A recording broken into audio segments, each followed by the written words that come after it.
ہمارے گھروں کا ماحول دینی بنے. گھر میں کوئی چیز ہوگی تو کسی کو دے سکتے ہیں. پڑوسی نے کہا کہ میرے گھر مہمان آئے ہیں, آپ کے گھر میں اچار ہے؟ کہ ہاں لے جائیے. میرے گھر مہمان آئے ہیں, ٹھنڈا پانی ہے؟ ہاں لے جائیے. گھر میں چیز ہوتی ہے تو آسانی سے دی جاتی ہے, وہ گھر میں ہی نہیں ہے تو کس کو دیں گے؟ تو مسلمان کے گھر میں دین نہیں ہے تو کس کو دے گا؟ تو جس طرح مسجد میں دینداری نظر آوے کہ گھروں کی دینداری. کسی زمانے میں ایسا ہوتا تھا کہ ہر مسلمان کے گھر میں ایک جگہ ہوتی تھی عبادت کی, اس کا نام گھر کی مسجد, مسجد بیت, اس کا نام تھی گھر کی مسجد. کبھی صحابی حضور کے پاس آتا تھا, یا رسول اللہ میں نے ایک گھر بنایا ہے چھوٹا موٹا, میرا جی چاہتا ہے کہ میرے گھر آویں, 2 رکعت نماز پڑھ دے میں. کیا اچھی بات ہے, میں کل پہنچ جاؤں گا. پھر دوسرے دن تشریف لے جاتے کہ ہاں بھائی کہاں نماز پڑھوں؟ کہ جی اس کونے میں. وہ کونے میں حضور نے 2 رکعت نماز پڑھی, محلے کے ساتھی آئے ملے. اب جس جگہ آپ نے نماز پڑھی وہ گھر کی مسجد ہو گئی. یہ عام مسلمانوں کے گھروں میں تھا. جیسے آج بہت سی غیر ضروری چیزیں ہمارے گھروں میں گھس گئی ہے, ایسے وہ ایک ضروری چیز گھر کی مسجد, اس کو مسجد بیت کہتے ہیں, گھر کی مسجد. اس میں گھر کی عورتیں عبادت کرتی تھی, گھر کے مرد نوافل وغیرہ دوسری عبادتیں کرتے تھے. نماز باجماعت مرد تو مسجد میں پڑھتے تھے. یہ گھر کی مسجد ہو گئی.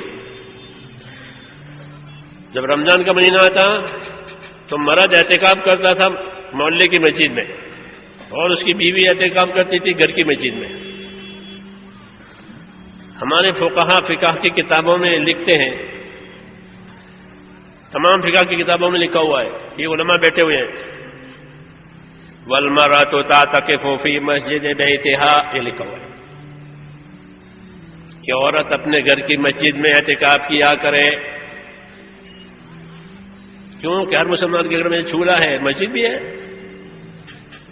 جیسا چولہا ہے ایسے گھر کی مسجد, تو یہ سب کے گھروں میں ہوتی تھی. اس لیے فقہاء نے عموم سے یہ لکھا کہ والمرأۃ تعتکف فی مسجد بیتہا, کہ عورت اپنے گھر کی مسجد میں رمضان کے آخری عشرے کا اعتکاف کرے. یہ سنت تھی. حضور صلی اللہ علیہ وسلم کی وفات کے بعد ازواج مطہرات گھر میں اعتکاف کرتی تھی رمضان کا اپنے گھروں میں. تو گھروں کا دین ہے یہ, گھروں کا دین. اس سے اولاد جو ہے دیندار بنتی تھی. کیوں کہ گھر میں دین ہے, گھر میں نماز ہے, گھر میں سلام کر کے آتے ہیں, سلام کر کے جاتے ہیں. سنت ہے گھر میں سلام کر کے داخل ہو, اپنے بیوی بچوں کو سلام کرو, تو تمہاری بیوی بچوں میں اور تمہارے محبت پیدا ہوگی سلام کی وجہ سے. سلام کا اثر ہے یہ کہ گھر میں سلام کر کے داخل ہو, سلام کر کے گھر میں سے نکلو, تو تمہارے درمیان میں اور تمہارے فقہاء یہ لکھتے ہیں کہ تمہارے درمیان میں, تمہاری بیوی بچوں کے درمیان محبت پیدا ہوگی. سلام کی سنت, کہ سلام کی سنت کا ثواب ملے گا, اور سلام کی سنت گھر میں ادا ہوئی ہے تو گھر میں برکت ہوگی. یہ گھروں کا دین. گھروں میں اپنے بچوں کو تعلیم دیتے تھے, قرآن کی حدیث کی تعلیم گھروں میں دی جاتی تھی. حضور صلی اللہ علیہ وسلم کی بیویوں کے حکم تھا اپنے گھروں میں رہو, تو گھروں میں رہ کر کے جو حکم آتے تھے, جو وحی آتی تھی, وہ اس کو یاد کرتے تھے, یاد کرائی جاتی تھی, پوچھنے والوں کو مسائل کا جواب دیتی تھی. تو گھروں کا دین, ان کے گھروں میں دین ہے, وہ گھروں کا دین نکل گیا ہے. اس محنت کے ذریعے سے یہ لانا ہے. اس کا پہلا قدم گھر کی تعلیم جو آپ نے سنی ہے وہ اس کی ابتدا ہے. باقی اصل کہ گھروں کا معاشرہ, گھروں کا ماحول ہمارا دینی بنے. جن گھروں میں اللہ کی عبادت ہوتی ہے, قرآن شریف کی تلاوت ہوتی ہے, اللہ کا ذکر ہوتا ہے, تو آسمان والے ان گھروں کو ایسے چمکدار دیکھتے ہیں جیسے زمین والے ستاروں کو چمکدار دیکھتے ہیں. اس کا نور ہے. نہیں تو گھروں کے اندر ظلمت آتی ہے, پھر جھگڑے ہوتے ہیں, پھر لڑائیاں ہوتی ہیں, کیوں کہ اندر بے دینی آ گئی ہے. یا ایھا الذین آمنوا قوا انفسکم واہلکم نارا، اے ایمان والو اپنے آپ کو اپنے گھر والوں کو دوزخ کی آگ سے بچاؤ. یہ حکم ہے، اپنے آپ کو اپنے گھر والوں کو دوزخ کی آگ سے بچاؤ. کہ دوزخ کی آگ سے کیسے بچائیں گے؟ حضرت علی آیت کی تفسیر کرتے ہیں، اے علمہم الدین، کہ ان کو دین سکھاؤ، گھر والوں کو دین سکھاؤ، خود بھی دین سیکھو، گھر والوں کو دین سکھاؤ.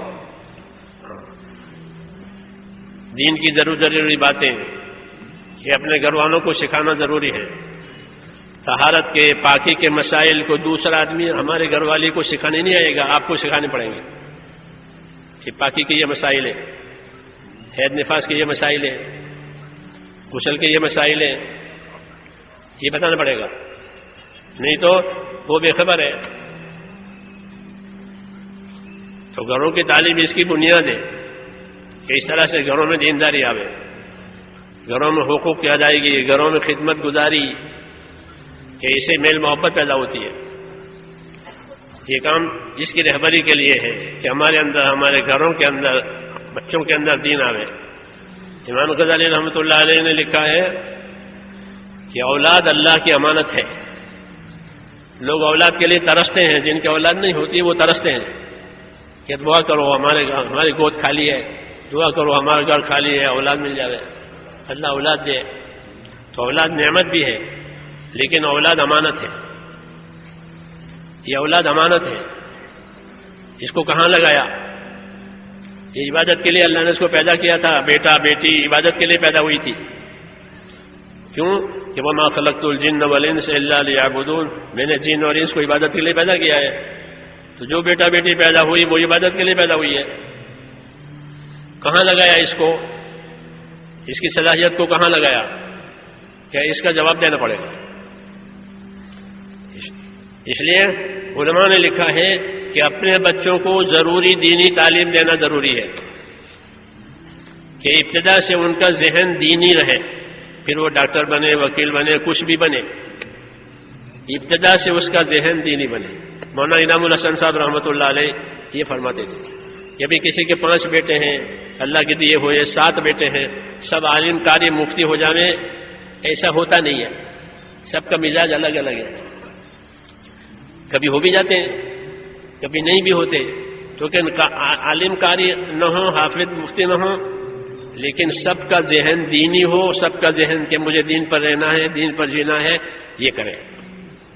اتنی ان کو دینی تعلیم دے، اتنی ان کو دینی تربیت، تاکہ وہ اپنا دین ملحوظ رہے. پھر جو بھی روزی روزگار اس کے حلال اس کے مقدر میں ہوگا وہ کرے گا، لیکن ابتدا کہ اس کا ذہن دینی بنے، اس کا عقیدہ صحیح ہو جاوے، اس کا عمل صحیح ہو جاوے. مفتی کفایت اللہ صاحب رحمۃ اللہ علیہ کی کتاب تعلیم الاسلام ہے، جو تعلیم الاسلام ہمارے دیار میں بہت مشہور ہے. شاید ہی کوئی ایسا ہو جو نہیں پڑھا ہوا ہوگا، سب نے اس کو پڑھی ہے. تو اس زمانے کے بزرگوں نے وہ یہ کتاب لکھوائی تھی مسلمانوں کے بچوں کے لیے، تاکہ مسلمانوں کے بچے کے عقیدے صحیح ہو جائے، ان کے اعمال صحیح ہو جاوے. اس میں 4 حصے ہیں، موٹے موٹے مسائل اس کے اندر ہیں، عقائد کے بھی ہیں اور عبادات کے بھی ہیں، تاکہ مسلمانوں کا بچہ کہ اس کا عقیدہ، اس کا عمل یہ دینی بنے. جو بات بنیاد، جو چیز بچپن میں ہو گئی وہ آخر تک رہے گی.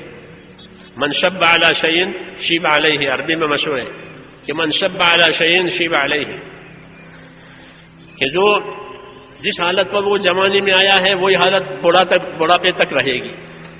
تو اگر ابتدا سے بچے کا ایمان، بچے کا عقیدہ، بچے کے عمل یہ صحیح رہے، لڑکا ہو لڑکی ہو، کہ پھر وہ آخر تک اس کے اندر دین کا اثر باقی رہے گا. اس لیے یہ ذمہ داری ہے کہ ہمارے گھروں کی زندگی دینی بنے.